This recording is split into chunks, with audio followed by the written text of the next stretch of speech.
इस तरह का जो है मूल निवासी मेला करने का मतलब जरूरत क्यों पड़ी, इनका क्या उद्देश्य है? हाँ, ये सारा हमारा बैनर में लिखा हुआ है। राष्ट्रव्यापी मूल निवासी मेला 2024 के माध्यम से सभ्यता का आगाज। सभ्यता का आगाज। ये मूल निवासी मेला मनाने का मकसद यही रहता है कि हम जो भारत में जो अधिकांश लोग हैं जिनको हम मूल निवासी बोल रहे हैं, SC, ST, OBC और इनसे कन्वर्टेड माइनॉरिटी को, उनको हम उनकी सभ्यता का याद दिलाना चाहते हैं कि आप किस सभ्यता से हैं। ये जो मूल निवासी वो अपनी सभ्यता भूल गए हैं। अच्छा। वो मूल निवासी लोग जो है अपनी सभ्यता भूल चुके हैं। इस मेला के माध्यम से उस सभ्यता को हम स्थापित करना चाह रहे हैं। भारत में जो व्यवस्था चली आ रही है, ये व्यवस्था अगर ठीक रहती तो भारत में इस व्यवस्था से लगभग 2000 साल से शासन हो रहा है, लेकिन इस व्यवस्था से केवल कुछ ही लोग खुश हैं, बाकी सब लोग हमेशा समस्याग्रस्त हैं। इसका मतलब ये हुआ कि जो व्यवस्था चली आ रही है वह जबरदस्ती थोपी गई है और यह व्यवस्था जो है वह पूरे भारत के लोगों के लिए, पूरे भारत के लोगों को समान अधिकार देने के लिए नहीं है। अब देखिएगा, जब से संविधान लागू हुआ, संविधान का मतलब समान विधान सबके लिए लागू हुआ, तब से कुछ खुशहाली बढ़ी है। जिन लोगों को अछूत और अपवित्र माना जाता था, आज वो कार में घूम रहे हैं, AC कार में घूम रहे हैं, AC घर में रह रहे हैं, हाँ, 4 तल्ला 5 तल्ला बिल्डिंग बनाए हुए हैं, हाँ, मॉल में दुकान खोले हुए, मतलब बेहतरीन जीवन जी रहे हैं। लेकिन अगर पूछा जाए उनसे कि आपके पूर्वज क्या करते थे, तो मालूम चलेगा कि वो गांव के किनारे में रहते थे, अछूत की जिंदगी, मतलब ऐसी समस्याग्रस्त जिंदगी गुजार रहे थे।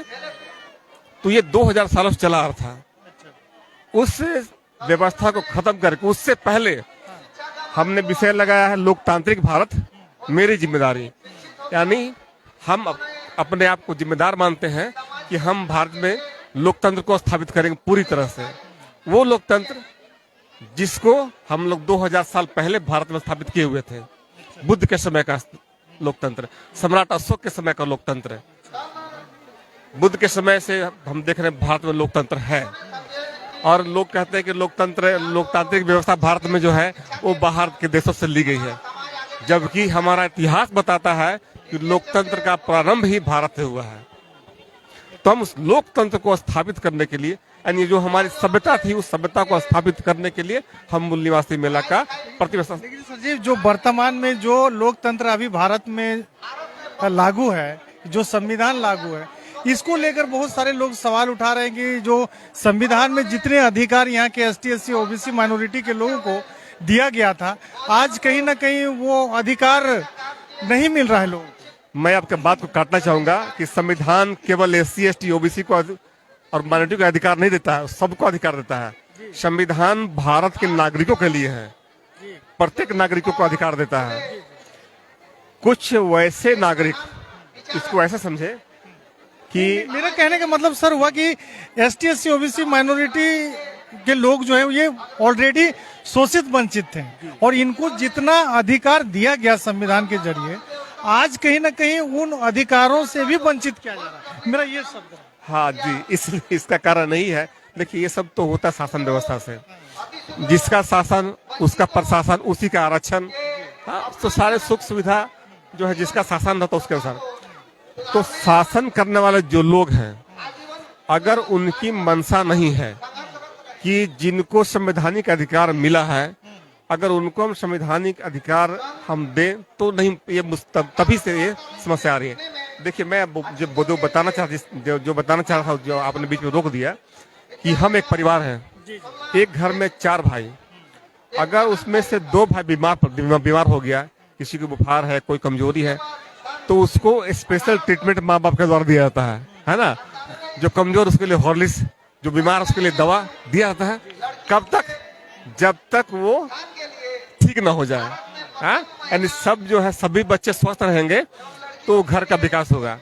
उसी तरह से जो इस देश के जो नागरिक, वैसे नागरिक जो पिछड़े हैं, जिनके साथ शोषण हो, जिनकी सामाजिक स्थिति खराब है, जिनकी शैक्षणिक स्थिति खराब है, जिनकी आर्थिक स्थिति खराब है, उन लोगों को समान लेवल तक लाने के लिए भारत संविधान में कुछ लोगों को स्पेशल प्रोविजन मिला, इसके मतलब स्पेशल एक विशेष उपबंध मिला, विशेष उनको उनके लिए उनको अधिकार में दिया गया है।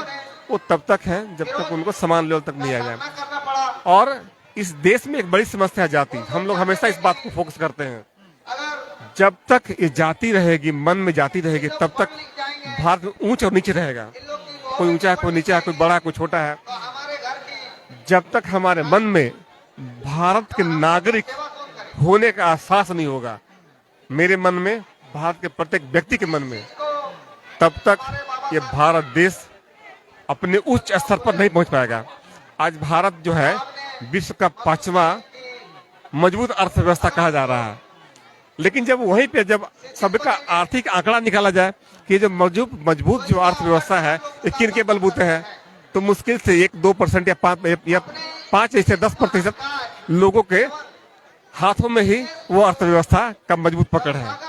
बाकी जो और लोग 90% लोग जो है वो काफी गरीब है।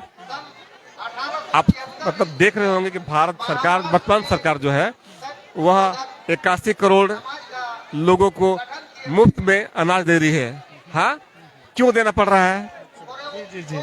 हाँ, इसका मतलब कि उन लोग जो है अपने परिवार के लिए खाना नहीं जुटा पा रहे हैं, तभी तो उन लोगों को मुफ्त अनाज दिया जा रहा है।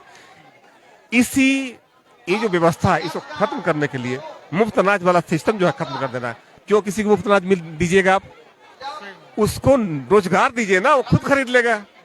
आप रोजगार दीजिए, खुद खरीद लेगा। उस लायक बनाइए कि खुद खरीद लेगा।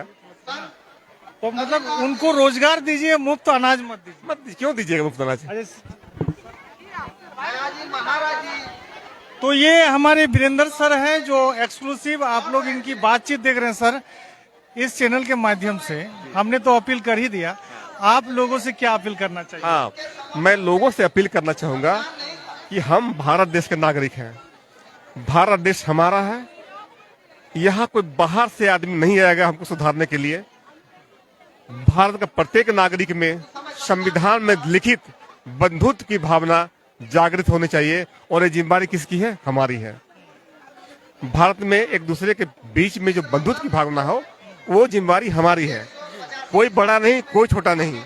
और जब तक छोटा बड़ा होगा तब तक आपस में द्वेष रहेगा, विद्वेष रहेगा, एक दूसरे को घृणा की दृष्टि से, दुश्मन की दृष्टि से देखेंगे।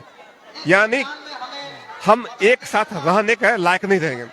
और जब एक साथ नहीं रहेंगे तब हम में एकता नहीं रहेगी, और एकता का अभाव होगा तो भारत गुलामी की ओर बढ़ेगा। तो सर, मैं ये कह रहा था सर कि इस प्रोग्राम में लोग कैसे पहुंचे, उन लोगों को जो लोग यहाँ पहुंच नहीं पाए उनसे क्या कहना चाहिए? हाँ, उनसे कहना चाहते हैं कि इस प्रोग्राम जो इस ग्रामीण टीवी है, इस चैनल के माध्यम से मैं लोग बताना चाहता हूँ कि हम जो मूल निवासी मेला लगा रहे हैं, यहाँ पर मूल निवासी मेला लगाने का मुख्य उद्देश्य हमारा यही है कि लोगों के मन में जो जातीय भावना है, उस जातीय भावना को समाप्त करके केवल एक भावना हो कि हम भारतीय हैं, इसके अलावा और कुछ नहीं है।